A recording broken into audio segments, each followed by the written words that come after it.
Assalamualaikum warahmatullahi wabarakatuh. Bapak Ibu, rekan-rekan guru yang saya hormati, bertemu kita kembali dan mari kita mengenal kelas maya. Berbicara tentang kelas maya atau kelas virtual, maka kita tidak terlepas dari pembelajaran online atau e-learning, di mana pembelajaran ini disampaikan secara elektronik dengan menggunakan komputer dan media berbasis komputer. Bahannya biasanya sering diakses melalui sebuah jaringan. Sumbernya bisa berasal dari website, internet, intranet, CD-ROM, dan DVD. Sama halnya dengan pembelajaran tatap muka, pembelajaran online juga dapat memonitor kinerja peserta didik dan melaporkan kemajuan peserta didik dalam proses pembelajaran. Beberapa manfaat pembelajaran online diantaranya adalah yang pertama, fleksibilitas. Kalau dalam proses pembelajaran tatap muka atau face to face, peserta didik dibatasi oleh luas ruang dan dibatasi oleh jumlah jam, maka fleksibilitas pembelajaran online ini menganut prinsip peserta didik bisa belajar di mana saja dan kapan saja. Kemudian, sepanjang ada ketersediaan jaringan, ini menyebabkan pembelajaran online jangkauannya lebih luas dibandingkan dengan pembelajaran tatap muka atau face to face. Yang ketiga, pembelajaran online bersifat independen, di mana peserta didik dituntut untuk mampu belajar secara mandiri. Manfaat yang keempat adalah menghemat biaya, dalam arti ada penghematan berbicara tentang pembiayaan hard copy sumber belajar peserta didik dalam bentuk buku, dalam bentuk modul, LKS, dan sebagainya. Memang harus kita akui bahwa di masa pandemi COVID-19 dan menyongsong era new normal ini, bahwa keluhan sebagian orang tua siswa kita adalah pada pembiayaan kuota. Ini adalah masalah di sisi lain. Yang kelima, interaksi yang terjadi dalam pembelajaran online lebih intens karena ada unsur fleksibilitas tadi. Yang keenam, mempermudah penyempurnaan dan penyimpanan materi pembelajaran. Dan yang ketujuh, pembelajaran online juga mampu diharapkan memberikan motivasi yang berkelanjutan dan rasa ingin tahu peserta didik di dalam proses pembelajaran. Kelas maya atau kelas virtual pada dasarnya adalah penerapan pembelajaran online atau penerapan proses pembelajaran yang dilaksanakan secara daring atau online, di mana kelas maya atau kelas virtual diadakan tanpa adanya tatap muka secara langsung antara guru dan peserta didik yang menerima materi pembelajaran. Beda kelas maya dengan kelas biasa adalah sebagai berikut. Yang pertama, kelas maya adalah lingkungan belajar yang diadakan tanpa tatap muka secara langsung antara pengajar dengan peserta didik. Kemudian kemampuan kelas maya menjangkau kapanpun dan dari manapun sepanjang tersedia jaringan. Yang ketiga, kelas maya juga memungkinkan orang tua ikut mengawasi pembelajaran dilakukan oleh guru terhadap peserta didik. Beda halnya dengan ketika pembelajaran tatap muka, di mana kendali sepenuhnya berada di tangan guru dan kemudian pengawasan juga sepenuhnya berada di tangan guru. Beberapa contoh kelas maya yang dimanfaatkan oleh kawan-kawan guru selama ini, misalnya di rumah belajar milik Kemendikbud.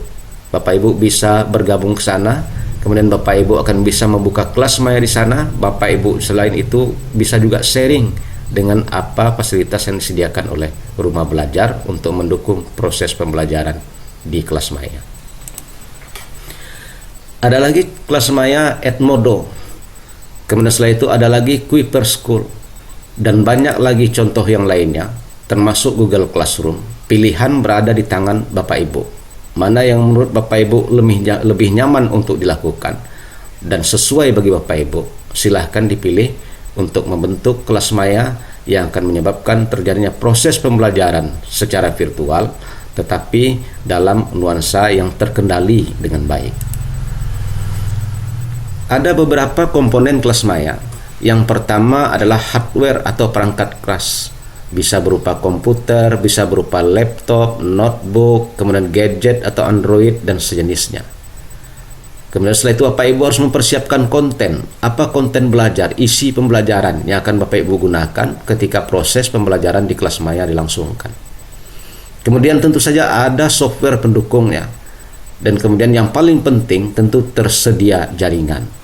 Tetapi jangan lupakan Bapak Ibu, keberhasilan Bapak Ibu menyelenggarakan kelas maya tergantung kepada strategi komunikasi. Jangan pelaksanaan pembelajaran di kelas maya seperti memindahkan pembelajaran tatap muka ke dalam jaringan atau online. Bapak Ibu harus menyiapkan strategi yang sesuai karena karakter pembelajaran di kelas maya berbeda dengan karakter pembelajaran di pertemuan tatap muka. Yang paling penting, Bapak Ibu harus belajar terus dan meningkatkan penguasaan apa yang disebut sebagai cyber pedagogi untuk mendukung keberhasilan pembelajaran di kelas maya. Fungsi kelas maya sebenarnya ada 3. Yang pertama, penambahan atau pengayaan pembelajaran, suplemen. Kemudian yang kedua, pengganti sebagian pembelajaran atau complement. Kemudian yang ketiga, pengganti seluruh pembelajaran atau replacement. Nah, kita sebenarnya semua kaget. Gurunya kaget, peserta didiknya kaget, karena dari tatap muka, akibat dari pandemi COVID-19, kita meloncat ke yang nomor 3 tanpa melalui nomor 1 dan nomor 2, mengganti seluruh proses pembelajaran dari tatap muka menjadi belajar dari rumah. Dan kalau kita menggunakan kelas maya, berarti kita mengganti proses pembelajaran tatap muka menjadi proses pembelajaran di kelas maya. Jenis-jenis kelas maya yang pertama adalah learning management system. Jadi berarti ada sistem yang mengendalikan proses pembelajaran, di mana Bapak Ibu membentuk kelas mayanya, misalnya menggunakan Google Classroom. Kemudian yang jenis kedua adalah pengembangan dari learning management system, itu disebut dengan learning content management system. Ini tingkatan yang kedua. Kemudian pengembangan lagi dari learning content management system itu adalah social learning network. Ini sebetulnya merupakan perpaduan antara social learning dengan social media. Contohnya pada Edmodo. Kelebihan kelas maya adalah yang pertama, lebih menariknya proses pembelajaran karena interaktif dan fleksibel dibandingkan dengan pembelajaran di tatap muka atau dibandingkan dengan media lainnya. Jadi ketika Bapak Ibu mengelola kelas maya, mohon ini menjadi perhatian. Bagaimana Bapak Ibu merancang proses pembelajaran di kelas maya menarik sehingga peserta didik akan belajar secara mandiri dan tujuan pembelajaran akan tercapai. Kemudian yang kedua, kelebihan kelas maya adalah siswa tidak terikat dengan tempat dan waktu sehingga lebih santai. Tapi hati-hati Bapak Ibu, disinilah perlu peran orang tua untuk mengingatkan dan untuk membuat peserta didik disiplin belajar sesuai dengan tuntutan proses pembelajaran yang sudah direncanakan. Kelebihan kelas maya yang ketiga adalah guru sebagai fasilitator, yaitu penyedia sekaligus pendukung di dalam proses pembelajaran. Jadi mohon diingat Bapak Ibu bukan lagi sebagai orang yang mentransfer knowledge, tetapi Bapak Ibu memfasilitasi anak agar belajar. Oleh karena itu pertimbangkan berbagai aspek sehingga anak mau belajar, karena anak tidak berhadapan langsung dengan Bapak Ibu. Kelebihan kelas maya yang keempat adalah siswa lebih aktif mempelajari materi yang disampaikan oleh guru melalui website. Jadi sepanjang Bapak Ibu merancang kelas mayanya dengan menarik, membuat siswa memiliki keingintahuan yang lebih besar, maka siswa akan lebih aktif mempelajari materi yang disampaikan oleh guru melalui jaringan. Yang kelima, pembelajaran bisa dilaksanakan di mana saja dan kapan saja.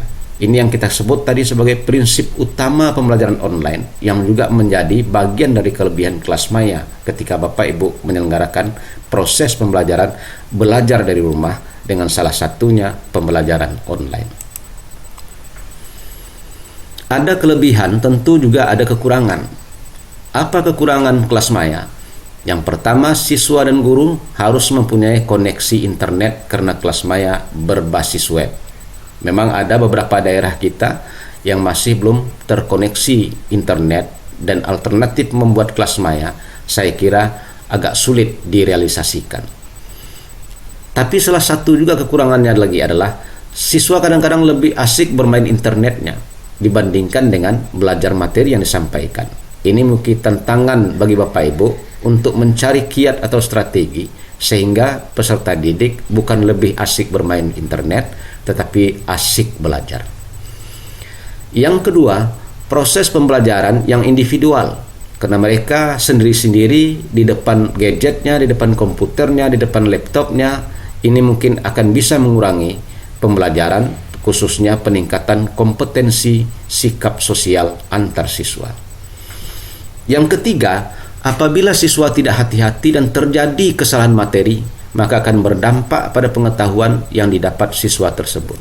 Karena itu Bapak Ibu, hati-hati ketika Bapak Ibu mencari, Bapak Ibu memilih, Bapak Ibu memodifikasi dan menggunakan sebuah materi, yakinkan bahwa tidak ada kesalahan yang terjadi dari isi atau konten materi pembelajaran yang Bapak Ibu berikan kepada peserta didik.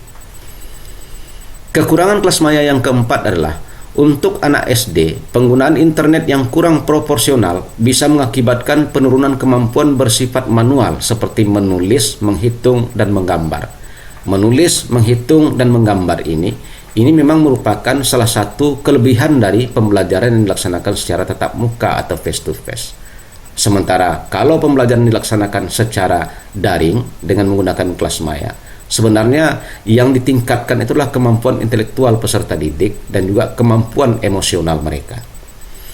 Kekurangan yang kelima adalah membutuhkan spesifikasi hardware, software, sekaligus jaringan internet yang memadai. Inilah Bapak Ibu sekilas pengenalan kita tentang kelas maya. Mudah-mudahan bermanfaat. Terima kasih. Sampai jumpa. Assalamualaikum warahmatullahi wabarakatuh.